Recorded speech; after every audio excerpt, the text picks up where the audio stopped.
Berbuatlah apa yang kamu mau, kata Rasulullah. Tapi ingat kamu mati loh. Dan ketika mati, tepat ketika diletakkan di atas keranda, disitulah dia akan merasa betul di atas keranda itu.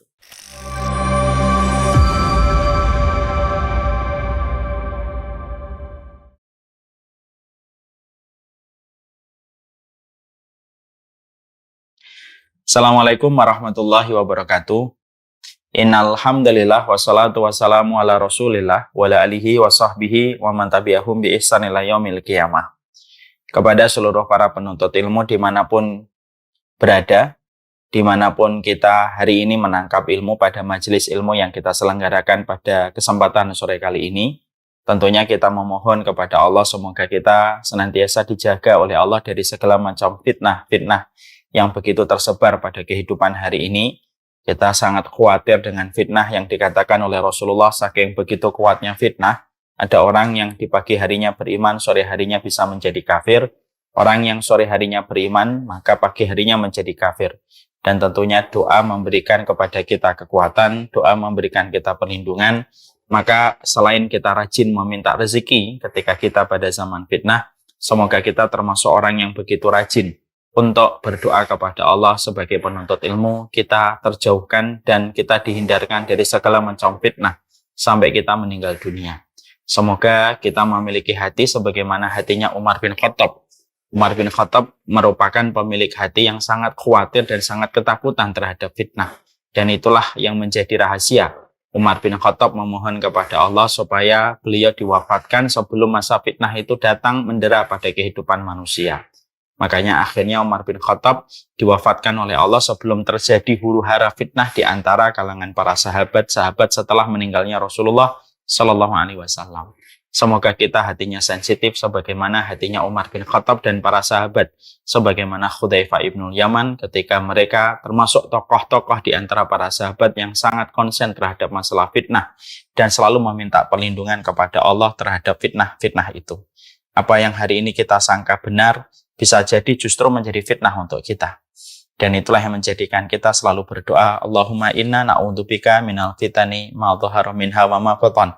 Ya Allah, sesungguhnya kami berlindung dari segala macam fitnah, nampak yang tidak nampak.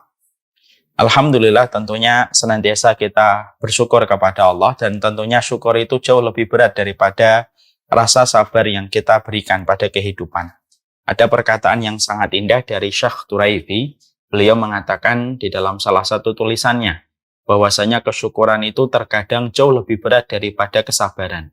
Karena terkadang sabar itu hanya diberikan pada setiap ujian yang didapatkan manusia, dan sifatnya itu temporer dan sementara waktu. Sebatas ujian yang dihadapi, maka di situ dia memberikan kesabaran. Tapi kesyukuran itu merupakan perkara dari amalan hati yang harus diikhtiarkan sepanjang hidup. Karena apapun yang kita peroleh pada kehidupan sejatinya adalah pemberian yang harus disikapi dengan kesyukuran. Dari udara, dari nafas, dari air, dari pakaian, dan apa yang mungkin di mata kita tampaknya remeh, tetapi ternyata itu merupakan pemberian besar. Di mana kita akan merasakan besarnya anugerah itu ketika sudah tidak lagi kita dapatkan. Inilah yang menjadikan kita memahami syukur itu jauh lebih panjang perjalanan waktunya daripada pelajaran kesabaran. Dan itulah yang menjadikan kita betul-betul memohon kepada Allah, semoga kita termasuk di antara hamba-hambanya yang dimudahkan di dalam kita bersyukur atas segala anugerah yang Allah berikan kepada kita. Allahumma a'inna ala dzikrika wa syukrika wa husni ibadatika. Ya Allah, tolonglah kami ya Allah, semoga kami termasuk orang yang senantiasa mengingat-Mu. Artinya betul-betul hati kita terjaga setiap waktunya hanya mengingat Allah dalam setiap apa yang kita lakukan. Semoga kita senantiasa mampu bersyukur apapun anugerah baik yang kecil ataupun besar yang Allah berikan kepada kita, dan semoga setiap amal kita dapat diterima oleh Allah. Kepada Allah kita memohon supaya Allah membimbing kita supaya menjadi hamba yang bersyukur. Kita pada kesempatan hari ini akan melanjutkan kajian kita, pembahasan yang kedua tentang salah satu nama hari kiamat yang kita imani. Tentunya berulang-ulang saya sudah menyampaikan bahwasannya ternyata Allah memberikan nama kepada hari kiamat yang merupakan bagian dari apa yang kita imani dalam rukun iman. Maka sesungguhnya hari kiamat yang kita imani ternyata memberikan kepada kita dijelaskan oleh Allah bahwasanya hari kiamat itu memiliki ragam nama yang begitu banyak. Tentunya dengan memiliki ragam makna yang juga begitu beragam. Nah, inilah yang menjadikan kita tersadarkan sekaligus pula tercerahkan. Selama ini kita memahami bahwasanya hari kiamat itu hanyalah satu nama, yaitu adalah kiamat, ataupun kita menyebutnya dengan sa'ah. Padahal hari kiamat itu memiliki nama yang begitu beragam, bertebaran di dalam Al-Quran, memiliki makna yang begitu banyak, di mana memberikan pelajaran untuk kita. Nah, inilah yang menjadikan kita pada kesempatan hari ini, kita akan melanjutkan tentang part yang kedua, tentang salah satu di antara nama hari kiamat yang Allah sampaikan kepada kita, di mana nama ini merupakan nama yang menjelaskan tentang apa yang terjadi pada kehidupan hari kiamat. Allah menyampaikan kepada kita di dalam salah satu ayatnya ketika Allah menyampaikan pada surat Maryam ayat yang ke-39, wa angdirhum yaumal hasrati id qudiyal amru wa hum fi ghaflatin wa hum la yu'minun. Allah menyampaikan kepada kita, dan berilah peringatan wahai Muhammad kepada mereka tentang yaumul hasrah. Wa angdirhum yaumal hasrah. Berilah peringatan kepada manusia tentang hari kerugian. Di mana pada hari kerugian itu idza qudiyal amru, bila dakwah saya. Nah, nanti saya. Idza qudiyal amru wa hum fi ghaflatin wa hum la yu'minun.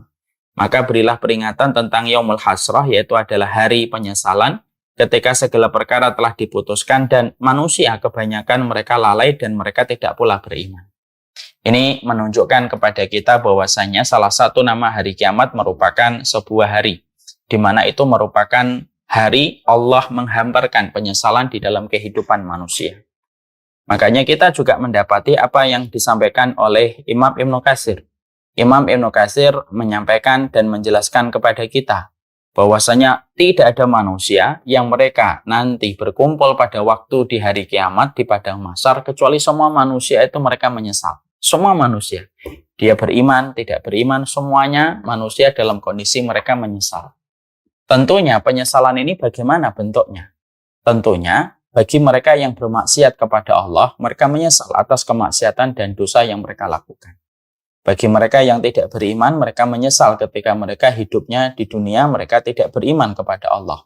Bagi mereka yang taat sekalipun, mereka juga menyesal ketika mereka merasa tidak memaksimalkan ketaatan dan kebaikan yang harusnya mereka perbanyak ketika mereka hidup di dunia.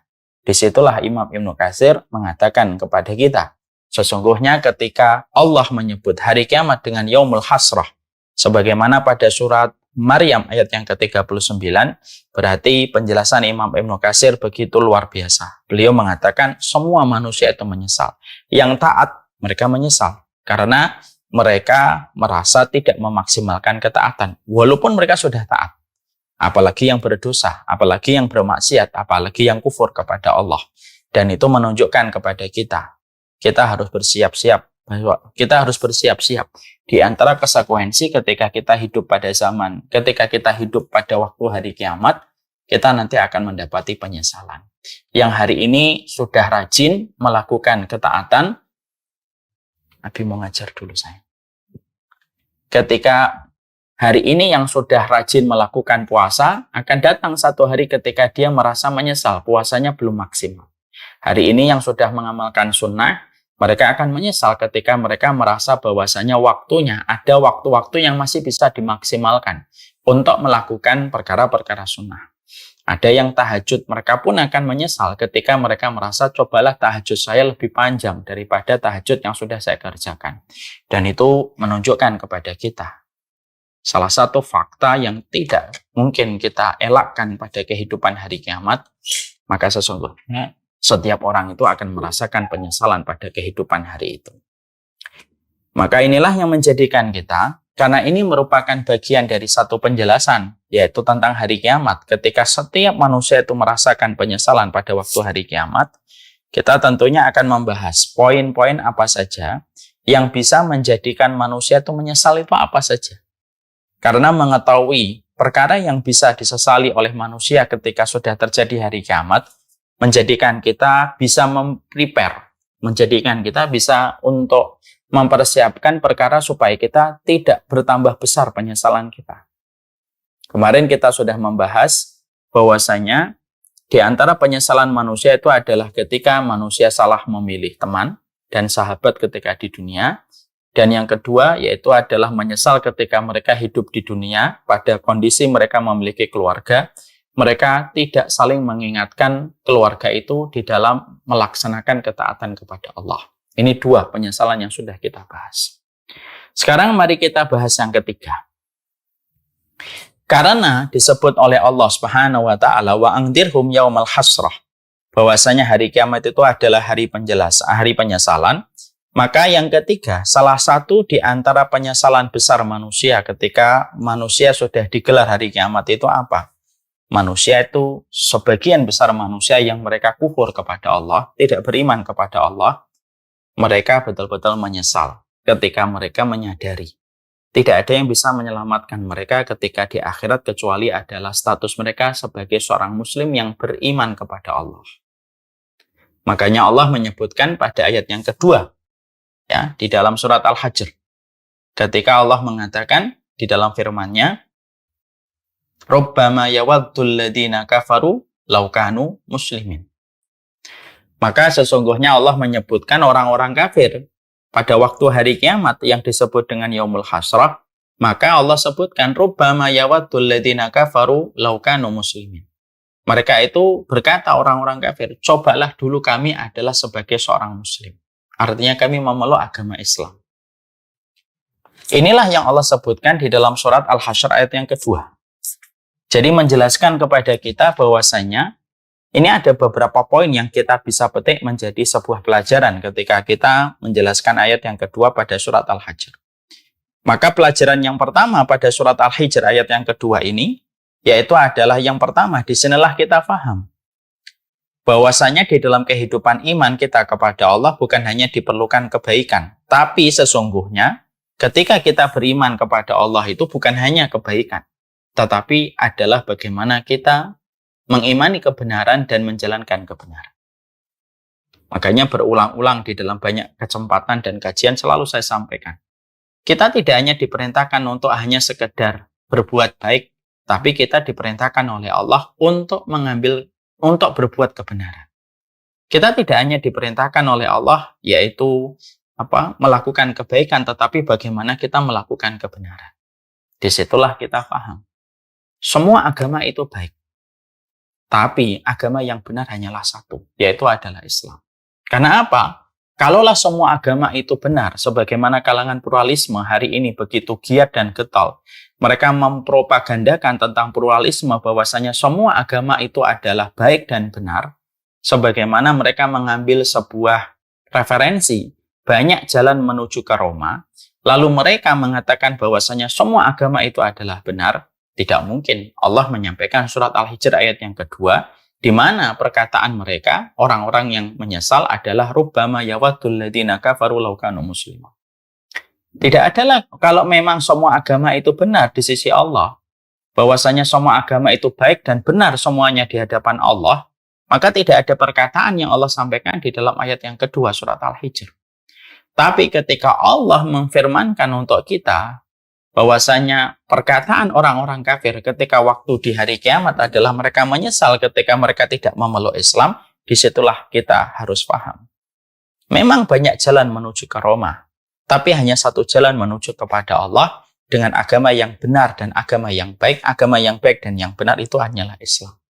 Dan ini untuk mementahkan orang yang beranggapan bahwasanya semua agama itu benar. Saya sepakat agama itu baik, semuanya baik. Tapi saya tidak sepakat kalau semua agama itu benar. Karena tidak mungkin semua jawaban itu benar. Bukankah kita belajar dari contoh ketika kita dulu menyelesaikan jawaban pada pertanyaan ujian di waktu SD? Ketika ada pertanyaan ganda, di situ kita diberikan sebuah perintah di dalam ujian semesteran atau trisemester. Kita disuruh jawab. Pilihlah jawaban yang baik dan benar. Karena bisa jadi jawaban itu semuanya baik. Tapi yang benar itu cuma satu, sesuai dengan apa yang dijelaskan di dalam soal yang diajukan. Contoh, ada sebuah naskah. Ada sebuah naskah. Misalkan kita ngikutin ujian bahasa Indonesia. Di dalam ujian bahasa Indonesia itu, di situ ada naskah. Muhammad jam 6 pergi ke sekolah. Menaiki sepeda, menuju ke sekolahnya. Lalu dia sampai di sekolahnya jam 6.30. Lalu setelah teks itu atau naskah itu dijelaskan, ada pertanyaan di bawah. Kemana perginya Muhammad jam 6? Lalu ada jawaban, ada pilihan ganda. A, ke masjid. B, ke rumah yatim piatu.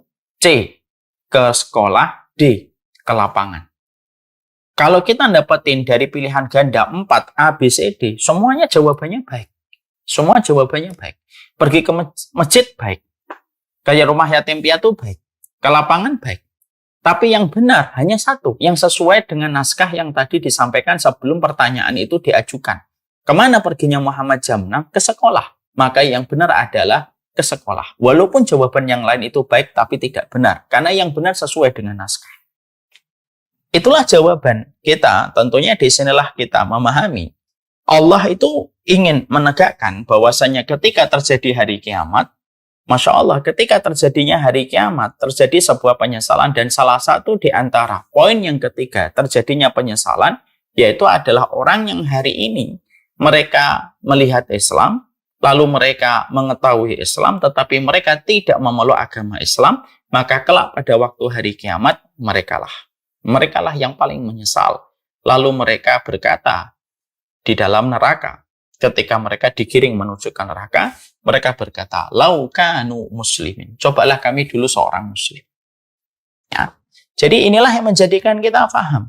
Berarti mendapatkan Islam hari ini di dalam kehidupan kita, itu bukan hanya sekedar merupakan bagian dari sebuah keturunan. Ini bukan agama keturunan, tapi ini merupakan anugerah. Kalau menjadi keturunan, menjadi agama keturunan, atau menjadi agama warisan, ya kalau kita tidak mengupgrading diri kita untuk mengenal agama kita. Tapi kalau kita betul-betul tahu betapa berharganya keislaman, dan sesungguhnya keislaman ini harganya sangat mahal, dan kita tidak akan tahu harga mahalnya keislaman yang kita miliki ini sampai nanti kita berjumpa hari kiamat, maka kalau kita tidak tahu, ya mungkin kita tidak akan menghargai. Makanya ketika kita membaca surat Al-Hijr ayat yang kedua, kita akan tahu betapa mahalnya harga keislaman, karena sesungguhnya keislaman itu akan memberikan keselamatan walaupun kita masih melakukan banyak dosa. Ustadz, mana yang lebih baik? Ya, Ustadz, apakah orang yang muslim pasti akan mendapatkan rahmatnya Allah walaupun dia banyak dosa? Iya. Selama dia tidak melakukan kesyirikan, maka keislaman yang dia miliki, yang dia bawa sampai mati, selama tidak melakukan kesyirikan yang membatalkan keimanan, maka keislaman yang dia miliki kepada Allah ketika percaya kepada Allah, maka seberat apapun dosanya, akan tetap mendapatkan rahmat selama dia tetap memiliki nilai keislaman yang dia jaga sampai dia meninggal dunia. Makanya ada sebuah kaidah gini ya, di mana perkataan itu adalah begini. Orang muslim yang banyak dosanya, itu jauh lebih baik daripada orang yang tidak muslim atau non-muslim atau orang kafir, walaupun sedikit dosanya. Nah, itu merupakan bagian dari salah satu penjelasan ulama. Saya ulang kembali. Jadi berdasarkan pada surat Al-Hijr ayat yang kedua, maka ada banyak sekali penjelasan, ragam, penjabaran. Di mana salah satunya adalah orang muslim, walaupun banyak dosanya, itu lebih baik daripada orang non-muslim atau orang yang kafir, walaupun sedikit dosanya. Mungkin kita sebagian ada yang bingung. Gimana itu maksudnya? Begini, ada nggak orang muslim, tapi dia mungkin melakukan zina. Mungkin dia minum khamr, mungkin dia korupsi. Mungkin dia membunuh. Tapi tetap dia seorang muslim. Dia tetap seorang muslim. Dia tidak mau menyembah kepada sesuatu selain Allah. Dia tidak mau melakukan kesyirikan. Walaupun mungkin dia kalau membunuh. Kalau minum khamar. Kalau adalah perempuan, dia berzina. Walaupun dia banyak dosanya, selama di dalam hatinya ada keislaman yang tidak pernah padam dengan kesyirikan, itu lebih baik. Daripada orang yang tidak muslim atau kafir, tetapi walaupun dosanya itu lebih dikit. Ada nggak orang non-muslim, dia kafir, non-muslim, dia tidak mau zina banyak, dia tidak mau membunuh banyak, dia tidak mau minum khamr banyak. Tapi walaupun dosanya sedikit, tapi ketika diiringi dan dibarengi dengan ketidakmauan dia beriman kepada Allah, maka itu jauh lebih berat daripada yang pertama. Ini bukan berarti nanti, maaf ya, kita menggampangkan minum khamr, menggampangkan zina. Enggak.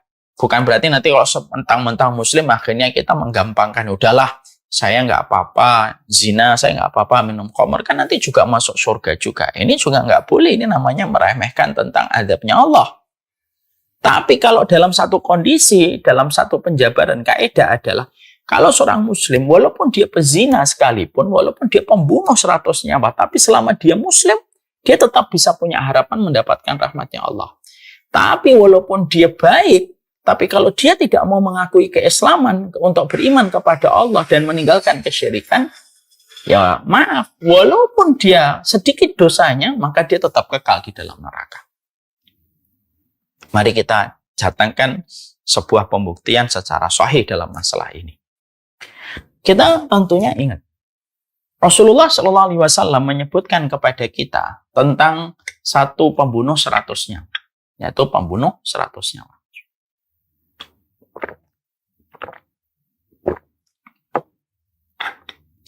Pembunuh 100 nyawa. Yang mana ketika dia membunuh 99 lalu bertanya kepada salah satunya yang dia temui, apakah orang semacam dia bisa diterima taubatnya oleh Allah. Maka dikatakan olehnya, kamu tidak bisa, terlalu banyak dosamu dan dibunuh menjadi genap 100 nyawa. Lalu bertemu dengan orang yang tepat dan mengatakan, orang semacam dirimu masih bisa diampuni. Tinggalkan kampung durjana menuju ke kampung orang yang salih. Menuju ke kampung orang yang salih. Dia melakukan perjalanan meninggalkan kampung durjana menuju ke kampung orang yang salih. Di tengah perjalanan meninggal dunia. Maka Allah melipat buminya dan menjadikan posisi mayatnya lebih dekat ke kampung orang yang salih daripada kampung durjana yang dia tinggalkan. Siapa yang melipatnya? Yang melipatnya Allah. Sampai ketika malaikatul rahmat dan malaikatul adab yang turun, lalu mereka diperintahkan oleh Allah untuk menghidup. Manakah yang lebih dekat antara kampungnya orang solih yang akan dia tuju dan kampung durjana yang dia tinggalkan? Dan dua malaikat itu akhirnya menghitung dan menjawab, dia lebih dekat ke kampung orang solih. Siapa yang mendekatkan tanahnya? Allah. Walaupun dia melakukan dosa, 100 nyawa dia bunuh. Kenapa dia tetap mendapatkan rahmat? Karena dia muslim. Walaupun melakukan dosa besar. Karena rahmatnya Allah, sebagaimana yang Allah firmankan di dalam hadits qudsi, inna rahmati taglibu ghadabi. Sesungguhnya rahmatku itu mengalahkan murka.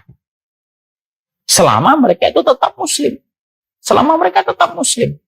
Walaupun kita bukan berarti meremehkan amalan-amalan dosa besar. Enggak. Ini kita bicara tentang kaidah akidah. Jadi walaupun mereka itu melakukan dosa besar itu tetap mendapatkan rahmat. Pezina, tapi selama dia muslim tetap ada kemungkinan besar dia mendapatkan rahmat, terutama ketika dia bertaubat. Bukankah kita mendapati ada pezina pada zaman Rasulullah namanya Ma'is bin Malik. Pezina, tapi akhirnya mendapatkan surga.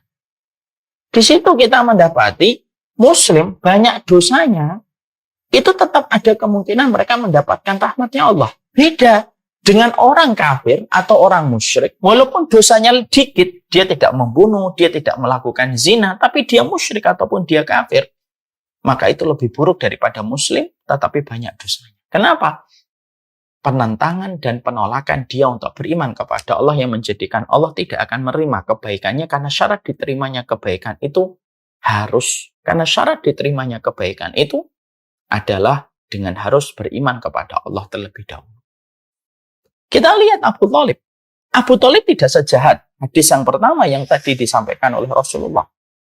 Ya. Abu Thalib itu tidak membunuh 100 nyawa. Mending membunuh 100 nyawa. 1 nyawa pun beliau pun tidak pernah membunuh. Beliau begitu baik kepada Rasulullah. Beliau membackup Rasulullah. Beliau rela untuk diboikot dan diembargo bersama dengan Rasulullah. Tapi kenapa? Masya Allah ya. Tetapi kenapa Abu Thalib itu kekal di dalam neraka dan dia tidak akan pernah terangkat dari neraka? Disebabkan Abu Thalib. Masya Allah. Disebabkan karena Abu Thalib itu, beliau itu menolak untuk beriman kepada Allah Subhanahu wa Ta'ala. Di sinilah kita akhirnya memahami pentingnya bagi kita hari ini. Jangan sampai kita menjadi orang yang tidak memahami betapa berharganya sebuah proses keislaman manusia. Karena di antara penyesalan manusia ketika Yaumul Hasrah, yang merupakan nama lain dari hari kiamat itu adalah hari hasrah, hari penyesalan. Maka di antara penyesalan besarnya manusia itu adalah ketika mereka tidak beriman kepada Allah. Ya.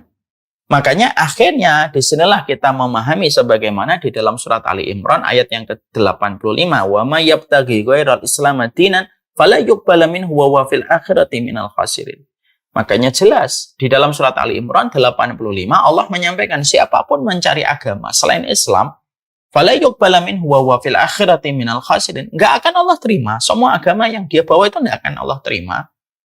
Dan dia akan termasuk orang yang paling merugi dan paling besar kerugian penyesalan yang dia hadapi ketika dulunya mereka tidak mengikuti Islam yang ditinggalkan oleh Rasulullah Sallallahu Alaihi Wasallam.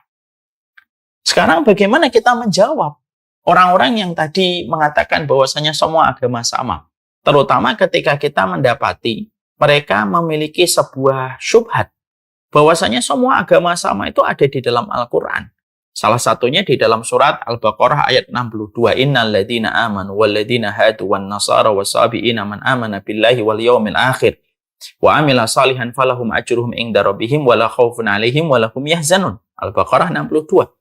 Orang-orang yang mereka itu mengatakan dan ngotot kekeh bahwasanya semua agama itu sama di hadapan Allah menggunakan dalil surat Al-Baqarah 62. Orang-orang yang beriman dan orang-orang Yahudi dan Nasara dan Sabiin yang beriman kepada Allah dan hari akhir dan beramal salih, maka bagi mereka pahala mereka dan mereka tidak takut dan mereka tidak pernah merasa khawatir.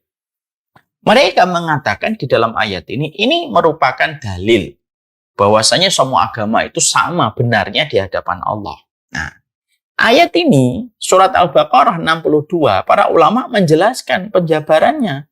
Ayat ini diturunkan. Ayat ini maksudnya adalah diturunkan kepada umat sebelum Rasulullah, sebelum diutusnya Rasulullah. Tapi setelah diutusnya Rasulullah, siapapun yang mereka tidak mengakui keimanan Nabi Muhammad, tidak akan diterima iman mereka. Dan tidak akan pernah mereka menjadi muslim. Karena syarat sahnya menjadi muslim, beriman kepada Allah dan mengikuti Rasulullah SAW. Makanya ahlul kitab dikatakan oleh Allah pada surat Al-Bayyinah ayat yang ke-6. Innal ladzina kafaru min ahlil kitabi wal musyrikina fi nari jahannam khalidina fiha. Innal ladzina kafaru sesungguhnya orang-orang kafir min ahlil kitab dari ahlul kitab wal musyrikin dan orang-orang musyrik mereka itu berada di dalam neraka jahanam dan kekal mereka di dalam. Ayat ini jelas. Ini bukan menjelaskan bahwasanya ketika kita menjelaskan ayat ini lalu kita berbuat kerusakan, melakukan pengerusakan agama dan tempat ibadah mereka haram, mengganggu orang-orang non-muslim di dalam tempat ibadahnya, membunuh mereka, mendolimi mereka haram dan itu dosa besar. Tapi ini menjelaskan tentang akidah. Bahwasanya di dalam akidah itu adalah agama yang benar itu ya cuma Islam. Walaupun semua agama itu baik. Tetapi yang diterima oleh Allah hanyalah satu, yaitu adalah Islam. Dan itulah orang yang mereka tidak mau menerima Islam, maka sesungguhnya tidak ada penyesalan paling besar mereka nanti di akhirat, kecuali adalah mereka menyesal ketika mereka dulu di dunia tidak menjadi seorang muslim. Dan Allah sampaikan, Rubbama yawaddul ladzina kafaru law kanu muslimin. Orang-orang kafir itu mereka berandai-andai, cobalah dulu kami ini menjadi muslim. Nah, jadi keislaman itu anugerah besar. Jadi Islam itu anugerah besar. Syukur kita kepada orang tua kita itu salah satunya syukur karena mereka lah yang memberikan keislaman kepada kita. Tinggal bagaimana ikhtiar kita untuk menjaga anugerah ini. Menjaga anugerah ini sampai kita betul-betul mati.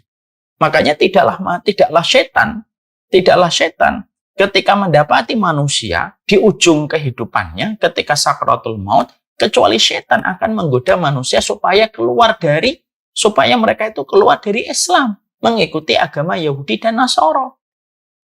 Sebagaimana riwayat yang disampaikan oleh Imam Qurtubi juga di dalam kitab At-Tadhkirah. Bagaimana Imam Qurtubi, masih ingat pembahasan kita tentang kehadiran setan di awal-awal dulu, beberapa tahun yang lalu. Kita mendapati ada sebuah kisah nyata, Imam Ahmad, ketika beliau dalam kondisi sakit berat, lalu akhirnya beliau siuman dari sakitnya yang berat itu, maka dia itu cerita sama anaknya yang bernama Abdullah. Tadi setan itu datang, menghimpitku, menekanku dari sebelah kanan dan sebelah kiri. Setan dari sebelah kanan mencekikku dan mengatakan, "Hai Ahmad, masuklah kamu kepada Yahudi." Maka setan di sebelah kiriku mencekikku dan mengatakan, "Hai Ahmad, masuklah kamu kepada agama Nasara." Ya. Maka akhirnya aku menolak mereka dan aku berlindung kepada Allah dan aku usir mereka. Ini perkataan Imam Ahmad bin Ambal sebelum beliau sakaratul maut menuju kepada wafatnya beliau. Itu menunjukkan bahwasanya kalau memang semua agama sama, ya setan nggak mungkin menggoda manusia untuk keluar dari Islam. Ya sudah, semua agama sama kok. Dan kita kadang-kadang juga menjumpai orang yang selalu mempropagandakan bahwasanya semua agama itu sama. Kadang-kadang mereka juga ketika ditantang, ya sudah, anakmu aja suruh masuk ke agama yang lain. Mereka juga nggak mau. Karena memang fitrahnya mereka itu memang beriman kepada Allah. Dan fitrah manusia itu memang beriman kepada Allah sebagaimana telah diakatkan oleh Allah ketika seorang janin di dalam perut ibunya. Alastu birabbikum, bukankah saya Rabb kalian? Qalu bala. Ya, engkau adalah Rabb kami, ya Allah. Dan itu menjelaskan kepada kita, itulah betapa mahalnya harga keislaman. Dan ini merupakan lingkaran paling luar kehidupan manusia itu ya seorang muslim. Jadi kalau lingkaran dalam kehidupan manusia itu muslim, mukmin, mukhlis. Muslim itu yang paling luar. Kalau sudah lebih kuat lagi menjadi mukmin, intinya itu menjadi mukhlis. Tapi lingkaran paling luarnya itu menjadi muslim. Dan itu pun muslim itu sudah mahal harganya. Ada nggak Ustadz orang yang nanti begitu lamanya dia di dalam neraka, lalu akhirnya keluar dari neraka? Ada. Dengan keislaman itu dia akan keluar dari neraka itu. Makanya manusia itu kalau dalam kondisi di dalam neraka, ada salah satu kondisi orang di dalam neraka yang disebut dengan syibhul khulud. Syibhul khulud. Ada namanya khulud, dia kekal di dalam neraka, tidak akan keluar selama-lamanya. Di dalam akidah Ahlussunnah wal Jamaah, ini ada yang namanya khulud, mereka kekal di dalam neraka. Ada yang namanya mereka itu sementara waktu di dalam neraka, menebus dosa-dosanya yang telah dia perbuat, yang menjadikan amal dosanya lebih banyak daripada amal kebaikannya. Ada yang amal keburukannya begitu banyak sampai akhirnya dia begitu lama di neraka, hampir mirip sama orang yang kekal. Tapi tetap selama dia memiliki keislaman, dia tetap akan keluar. Dan sesungguhnya keislaman manusia itu kalau dibawa sampai mati, maaf, walaupun dia dalam kondisi masih banyak melakukan kemaksiatan, maka kalaupun dia akhirnya tergelincir ketika melewati sirat, masuk ke dalam neraka, seluruh anggota badannya akan dilahap oleh api neraka, dijilat oleh api neraka. Cuma yang disisakan oleh Allah itu satu. Wajahnya ini yang pernah dipakai bersujud walaupun jarang. Wajah ini yang tidak akan pernah mampu dibakar oleh api neraka. Karena Rasulullah Shallallahu Alaihi Wasallam menyampaikan, Innallaha harrama 'alan nari an ta'kula min asari sujud. Allah itu haramkan kepada neraka semenjak neraka diciptakan. Wahai neraka, kamu tidak bisa membakar wajah hambaku yang pernah sujud kepadaku. Makanya api neraka itu kalau berhadapan dengan wajah yang pernah bersujud sama Allah, api neraka itu tidak bisa membakar. Tidak bisa membakar dia. Dia akan di sini akan membentuk sebuah batasan yang menjadikan neraka itu tidak bisa untuk membakar wajah yang pernah dipakai bersujud kepada Allah. Disitulah yang disebut dengan wajah itu bersinar. Yaitu, wajahnya itu min asari sujud itu Dari bekas sujud itu bukan tanda hitam di kening, bukan. Tanda bekas hitam tanda bekas sujud itu yang disebutkan oleh Allah di dalam surat Al-Fatih itu artinya adalah sesungguhnya orang muslim walaupun sujudnya 1 kali, 2 kali, 3 kali, 4 kali, jarang dia, tapi pernah sujud, maka wajahnya itu diharamkan oleh Allah untuk bisa dibakar oleh api neraka. Itu harga keislaman. Dan mereka nanti akan dikeluarkan oleh Allah dari neraka itu dari bekas sujud itu. Karena ketika orang itu sudah begitu lama di dalam neraka, pintu surga masih dibuka, pintu neraka masih dibuka, maka Allah itu innallaha idza arada rahmatan min ahlinnar. Allah kalau ingin memberi rahmat kepada penduduk neraka, fa'amaral malaikah. Dalam hadis riwayat Muslim, Allah itu menyuruh malaikat, fa'amaral malaikah ayyukhriju mimman kana ya'budullah. Wahai malaikat, keluarkan di antara hambaku yang mereka itu muslim, pernah beribadah kepadaku, walaupun dosanya banyak dan panjang. Tapi mereka tetap beribadah kepadaku, walaupun mereka itu muslimnya itu ya biasa. Walaupun dosanya banyak. Ayyukhriju mimman kana ya'budullah. Mimman kana ya'buduni. Maka akhirnya malaikat itu masuk ke dalam neraka, mencari orang-orang yang mereka itu, mencari orang-orang yang mereka itu, keislamannya itu betul-betul tipis, setipis tisu. Kalau boleh diibaratkan dengan bahasa hari ini, mungkin adalah keimanan mereka itu setipis tisu. Lalu dilihat oleh para malaikat, bagaimana malaikat itu tahu bahwasanya ini adalah seorang muslim yang berhak mendapatkan rahmat. Ketika mereka sudah begitu lama di dalam neraka, para malaikat itu mengetahuinya dari wajah mereka yang bersinar ketika mereka bersujud kepada Allah. Dulunya ketika di dunia. Ya. Dan akhirnya, Masya Allah, mereka lalu diambil dan akhirnya dimasukkan ke dalam surga. Inilah harga dari sebuah keislaman. Makanya Masya Allah, inilah yang menjadikan kita memahami Islam ini anugerah gede. Ini merupakan anugerah besar yang Allah tidak berikan kepada siapapun. Allah berikan kepada hamba yang Allah kehendaki. Makanya orang yang betul-betul tahu ilmunya dalam penjelasan ketika kita menjelaskan surat Al-Hijr ayat yang kedua, digabung dengan surat Maryam 39 ketika Allah menyampaikan tentang hari penyesalan yang begitu besar, maka Masya Allah, betapa nikmatnya ketika kita mendapatkan keislaman. Masya Allah. Jadi Islam itu mahal harganya. Islam itu begitu mahal di dalam kehidupan kita. Islam itu begitu mahal dalam kehidupan manusia. Makanya inilah yang menjadikan kita memahami betul tentang perkara ini ya.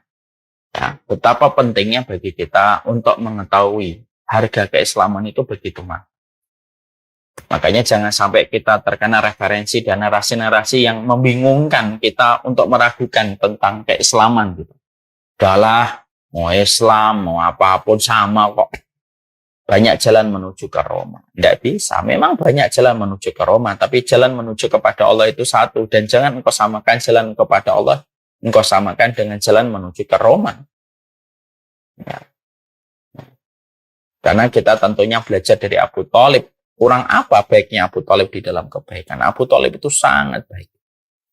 Tapi kenapa beliau kekal di dalam neraka? Ya karena beliau tidak mau mengikrarkan syahadat untuk masuk Islam. Itu masalahnya. Kok begitu? Itulah aturan Allah.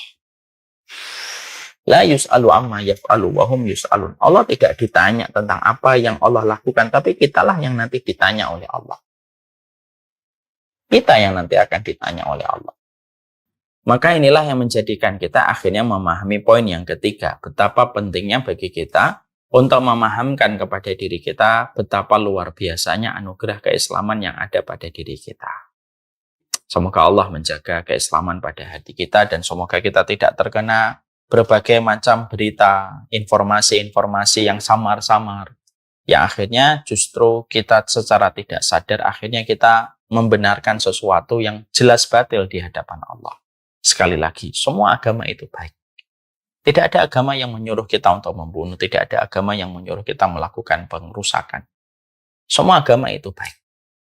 Tapi agama yang benar itu hanyalah satu, yaitu adalah Islam. Dan itulah yang kita pelajari di dalam surat Ali Imran tadi 85. Wa may yabtaghi ghairal Islam dinan fala yuqbala minhu wa huwa fil akhirati minal khasirin. Ya. Dan itulah yang menjadi satu ketentuan yang harus kita ikuti. Inilah termasuk salah satu hal yang harus kita pahami. Ya, ini termasuk prinsip dalam kehidupan agama. Dan ini termasuk salah satu prinsip ideal dan ini termasuk prinsip dalam kehidupan seorang muslim. Dan jangan lupa, setiap orang tua itu harus betul-betul menanamkan ini kepada anak keturunan mereka itu ya semenjak kecil. Supaya betul-betul anak kita itu tidak hanya mendapatkan keislaman hanya karena proses keturunan dan warisan dari orang tuanya lalu mengikuti tanpa ada sebuah proses kesadaran diri di dalam mengikuti Islam. Ya, kita tentunya maaf ya, banyak sekali ya kita hari-hari ini banyak mendapatkan berita tentang keluarga ini, bagaimana anaknya murtad, keluarga ini anaknya murtad. Nah, itu cukup musibah-musibah yang terjadi kepada beberapa orang yang akhirnya mereka kecolongan dengan anak-anak mereka yang akhirnya murtad. Itu menjadi sebuah proses peringatan keras dari Allah. Betul-betul harus dijaga urusan akidah ini. Dan kita harus betul-betul menyampaikan ini kepada anak-anak kita tentang masalah agama yang hak, yang benar itu adalah Islam. Hari ini luar biasa tontonan di YouTube dan lain sebagainya. Kita digempur dengan mereka yang meremehkan dengan berbuat dosa, belum agnostik, belum sosialisme, belum komunisme. Yang semuanya itu nyerang atas nama apa? Ya atas nama agama itu direndahkan. Bahkan terkadang kita sudah mulai melihat satu gejala yang sangat mengkhawatirkan. Terkadang hari ini masalah kemanusiaan itu bisa jadi lebih tinggi daripada agama. Dan kemanusiaan itu sudah menjadi agama baru. Ketika akhirnya dengan atas nama kemanusiaan, orang itu bebas untuk melakukan apa saja atas nama hak asasi manusia. Ini yang salah satu hal yang membuat kita selalu berdoa kepada Allah di dalam proses kita mendidik anak-anak kita. Ya.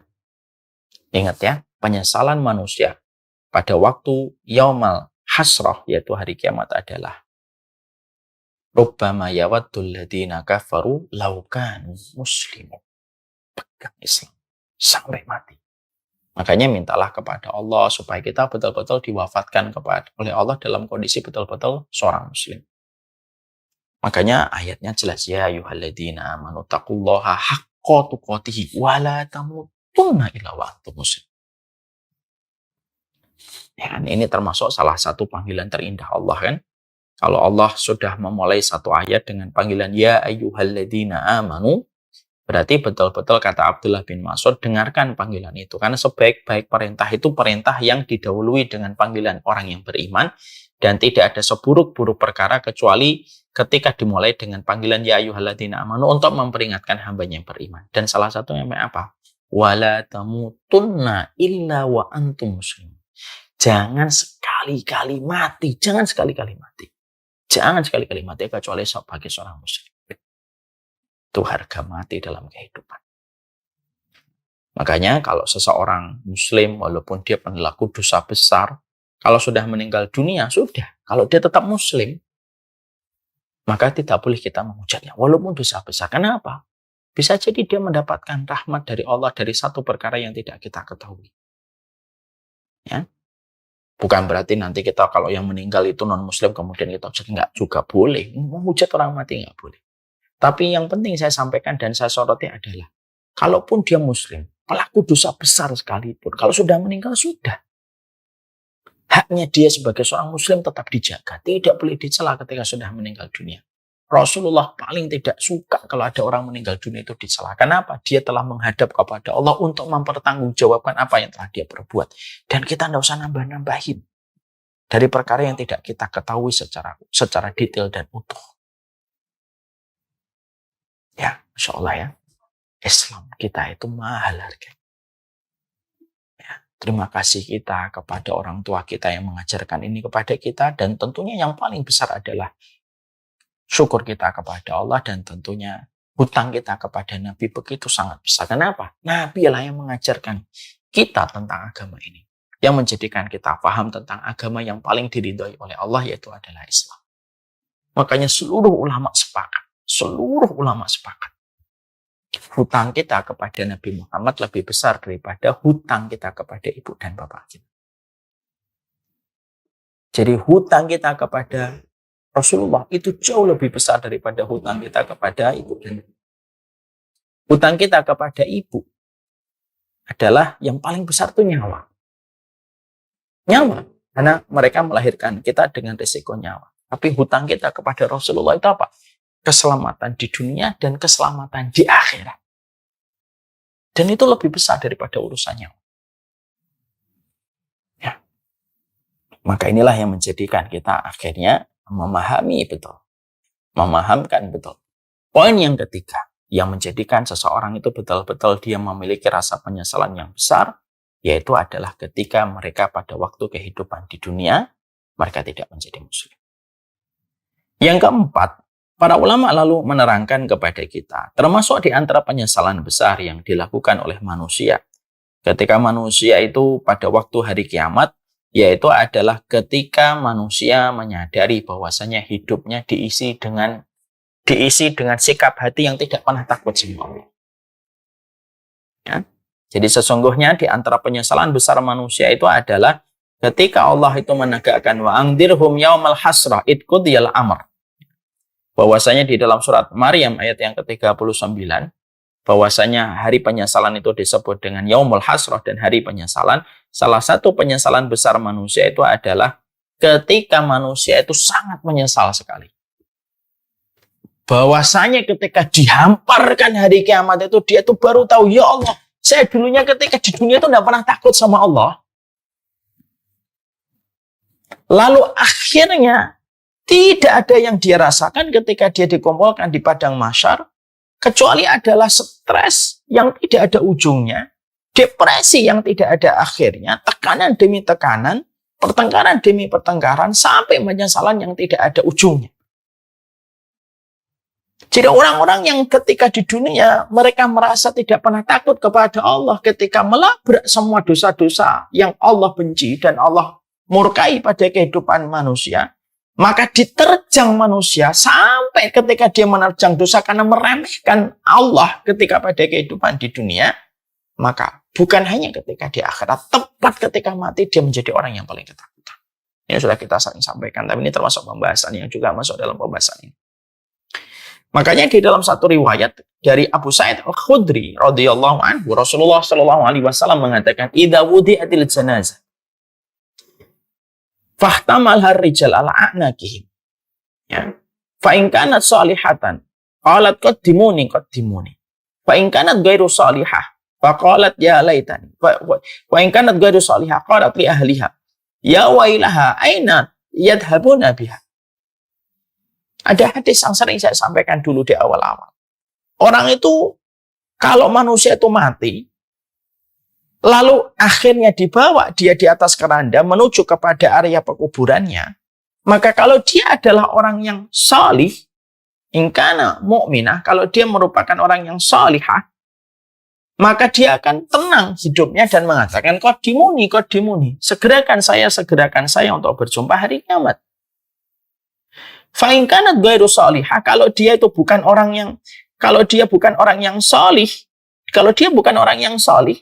maka dia akan mengatakan ya wailaha aina yadhhabuna biha. Kalau dia bukan orang salih, maka dia akan mengatakan, kemana kalian akan membawaku pergi? Dia ketakutan, dia berteriak dengan teriakan yang paling histeris selama hidupnya. Dia berteriak paling histeris, di mana teriakannya didengarkan oleh setiap makhluk dimanapun berada, kecuali dua, jin dan manusia yang tidak mendengarkan teriakan. Dari hadis yang diriwayatkan dari Abu Sa'id Al-Khudri radhiyallahu anhu, disinilah kita akhirnya memahami bahwasanya disinilah kita akhirnya paham. Disinilah kita mengerti. Salah satu penyesalan besar manusia yaumul hasrah itu yang keempat adalah ketika manusia itu selama hidupnya itu tidak takut sama Allah. Ya. Orang yang melakukan dosa tapi diiringi dengan rasa takut itu jauh lebih baik daripada orang yang meremehkan dosa itu karena dia tidak pernah memiliki rasa takut kepada Allah. Makanya Allah lalu menyampaikan di dalam hadis qudsi, ada kaitannya dengan hadis yang tadi kita sebutkan dalam riwayat Abu Sa'id Al-Khudri. Allah itu mengatakan bahwasanya la ajma'u khaufaini wa amnaini ala abdi. Allah itu kan menyampaikan dalam satu firman-Nya, dalam hadis qudsi, aku tidak akan pernah mengumpulkan 2 kali aman dan 2 kali takut kepada kehidupan manusia. Aku tidak akan pernah mengumpulkan manusia itu 2 kali aman, 2 kali takut. Kalau ada hambaku, dia merasa aman dariku, lalu dia banyak melakukan dosa dan tidak pernah merasa risih dengan dosanya dan tidak pernah merasa khawatir dan takut dengan kemaksiatan yang dia kerjakan. Kalau dia merasa tenang kemana-mana, karena dia tidak pernah merasa takut kepadaku, tepat ketika mati dia di situ akan merasakan ketakutan semenjak dia mati. Baru ketika dibawa ke kerandanya, dia sudah ketakutan kepada Allah. Tapi dilanjutkan kembali oleh Rasulullah ketika dilanjutkan oleh Allah. Siapapun yang dia merasa takut kepadaku, kalau dia sudah takut kepadaku di dunia, maka tepat ketika mati dijadikan tenang hidupnya.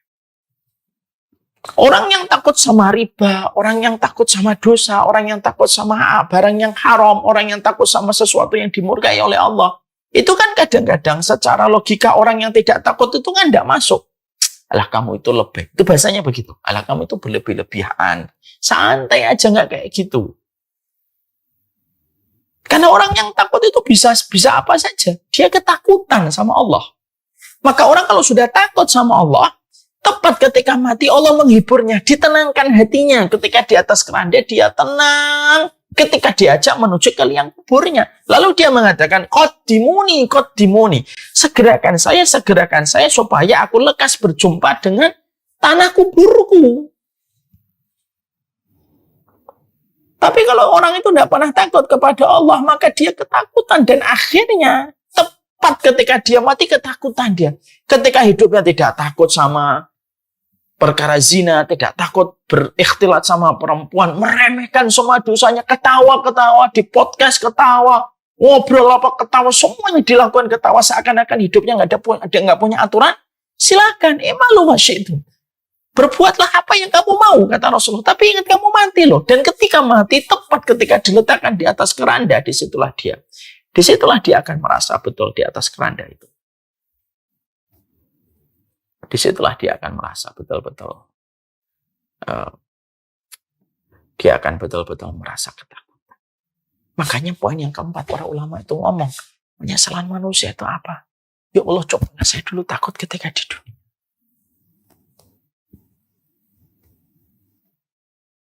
Cobalah saya dulu takut ketika dulu di dunia. Tapi semua itu sudah tidak bisa diulang. Makanya inilah yang menjadikan kita akhirnya mengerti, kita akhirnya memahami betul. Memiliki rasa takut itu berharga setelah kita memiliki keislaman. Jadi orang kalau sudah memiliki rasa takut setelah dia memiliki keislaman itu harganya mahal sekali. Orang yang hari ini ketika malam takut, ya Allah, adab kubur kayak apa? Terutama ya, saya dulu ketika sebelum 40 sering sekali dengar orang kadang nggak bisa tidur gitu, mikirin mati gitu.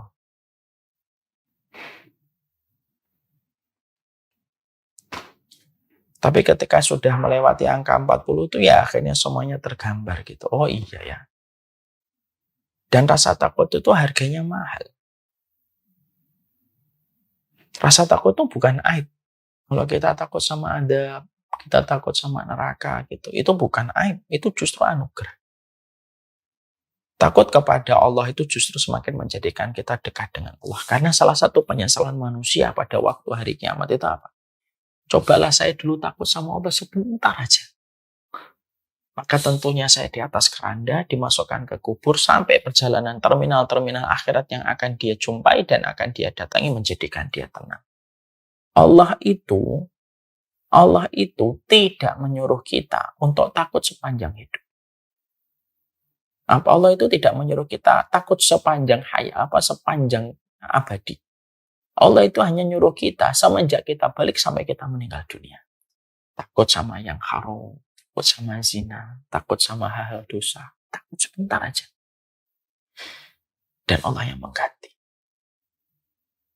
Saya tuh kadang-kadang mendapati perumpamaan orang yang sudah takut sama Allah itu kadang-kadang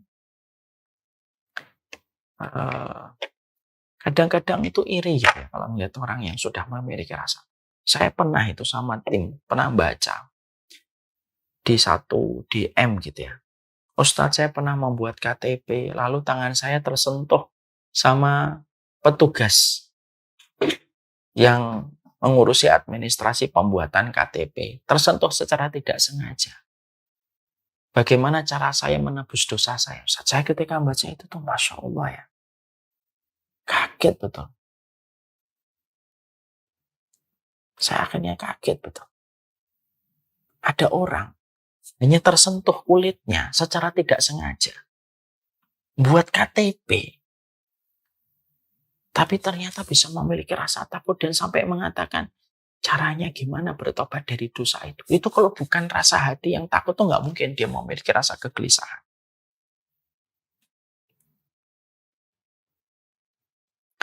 Dan itulah yang menjadikan kita memahami. Itulah yang menjadikan kita mengerti. Yang keempat, penyesalan manusia itu adalah ketika mereka menyesal. Kenapa hidup sementara dengan waktu yang singkat antara pagi sampai siang, sampai waktu duha, tapi mereka justru tidak pernah memiliki rasa takut kepada Allah Subhanahu wa Ta'ala. Semoga Allah memberikan kebaikan untuk kita. Kita baru membahas 4, masih ada beberapa poin. Jadi ketika Allah menyampaikan hari kiamat itu adalah hari hasrah, hari sebuah penyesalan, maka setidaknya ada 4 penyesalan. 1, memilih teman yang buruk, yang menjadikan mereka bermaksiat dan melakukan perkara yang tidak bermanfaat. 2, yaitu menyesal ketika mereka diberikan oleh Allah karunia keluarga, tetapi mereka tidak saling mengingatkan untuk taat kepada Allah. Yang ketiga, yaitu adalah bagaimana ketika mereka menyesal sekali pada waktu hari kiamat adalah mereka tidak menjadi seorang muslim. Dan yang keempat, mereka menyesal ketika dalam konteks di dunia yang singkat, tapi justru mereka tidak takut kepada Allah dan akhirnya mereka ketakutan di sepanjang sisa kehidupan abadi mereka setelah kematian. Semoga Allah memberikan keberkahan untuk semua urusan kita dan semoga Allah memberikan keberkahan dalam setiap urusan yang kita hadapi. Wassallallahu ala nabiyina Muhammad, alhamdulillahirabbil alamin.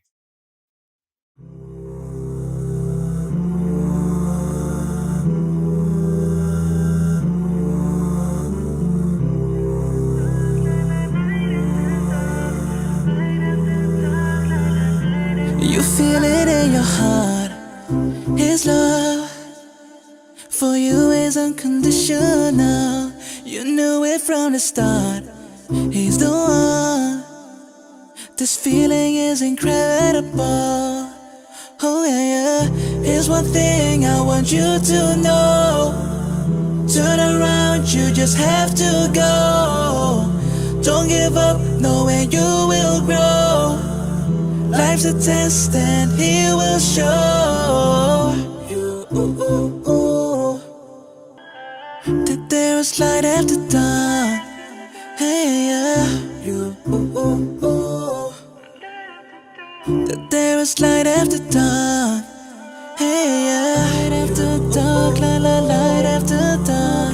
Light after dark, la la, light after dawn. Light after dark, la la, light after dawn.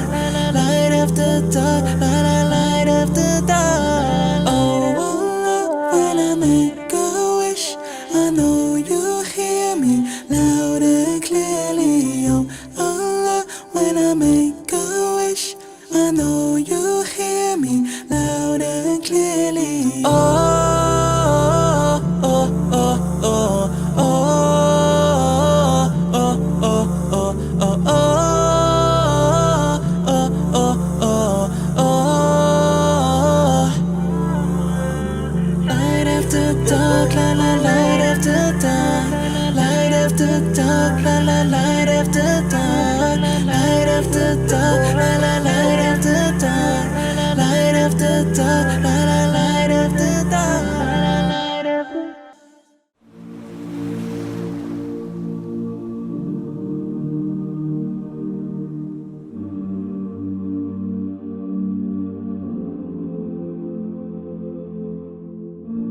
I've been holding for so long, scared I might slip away.